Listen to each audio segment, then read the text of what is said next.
Hey, what's up guys? This is FuZionZz with another Cinema 4D tutorial. Today we'll be using R12 and we'll be making a tractor sphere. Again, we'll start off with the render settings. We'll go to output 1280 by 720, frame range all frames, and the anti-aliasing best, filter it, animation, there we go. Save it as a AVI. The dot thingy, I'll just call it a tractor sphere tut, as in tutorial. I'll show you guys a video of what I'm gonna do. It's gonna lag a bit because I rendered it out a few minutes ago fully. Now this one explodes a lot because I really wanted to make a biggie kind of boom one. And yeah, there you got it. But you don't have to make yours like that. You'll see how it's going to come out. Okay, let's go. You want to add a sphere and make the radius 150 and the segments however many you want. I'll just put 75. And then you want to add another sphere. Well, this is the part where you come in, your own shapes, 3 shapes. I'm going to put a sphere, pyramid, and a platonic. I suggest you put these 3. And then with one of them selected, you go to size at the bottom, you're making 50. Only one of them, it just puts all of them to 50, so 50. And now you want to go to MoGraph cloner and drag the 3 shapes, but if you hold control and you click them one by one, so that control, then you click the sphere, then you click the platonic, or whatever 3 shapes you've got, and you drag them into the cloner. Then it puts all 3 in together. If you click on the cloner, on the object, you want to make the mode a grid array, and the count, well, you play around with that. I'll put 616, and then I'll lower it down. And this is another part where you come in. These yellow boxes make a difference to the distance they are between each other and the gaps.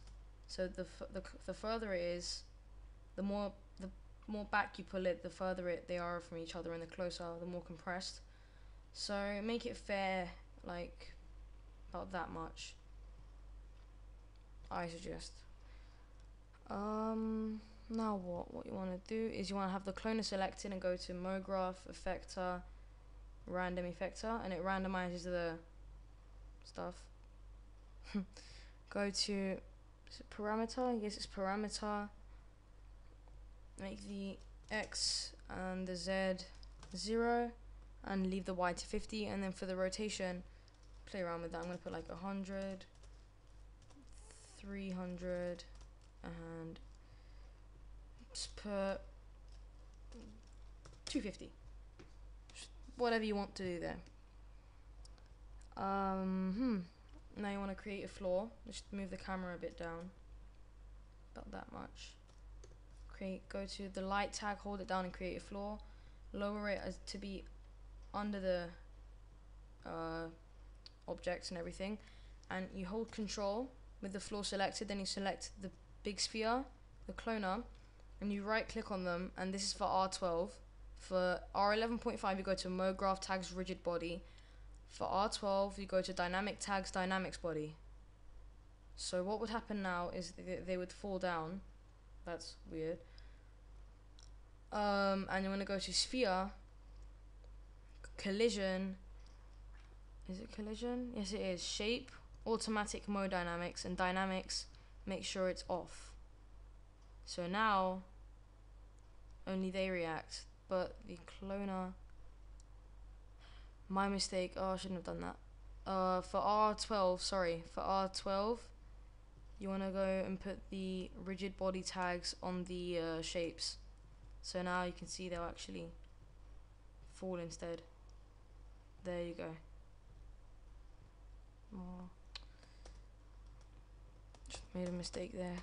Make sure they are in place when they start, because then it gets, there we go. So select the sphere, the 3 shapes, and not the random, the floor, and then right click and put dynamics body, and then on that tag, yeah, you know what to put. Now the sphere automatically falls through, so that's what you should do. You should go to collision like I did before. Where are you? Automatic, mode dynamics, and dynamics off. So now it just stays still. Perfect. I only have like 2 minutes till the end of the part, because I've got a little timer here on my phone. So what do you want to do now? You want to go, and if you don't want to see the floor in the actual rendered one, you go to the floor and you right click, go to Cinema 4D tags, compositing, and here it says seen by camera, you untick it so it becomes black. I want it to be seen by the camera though, so I'll get it ticked and I'll remove the tag so nothing, oh, not the floor. Remove the tag so nothing happens.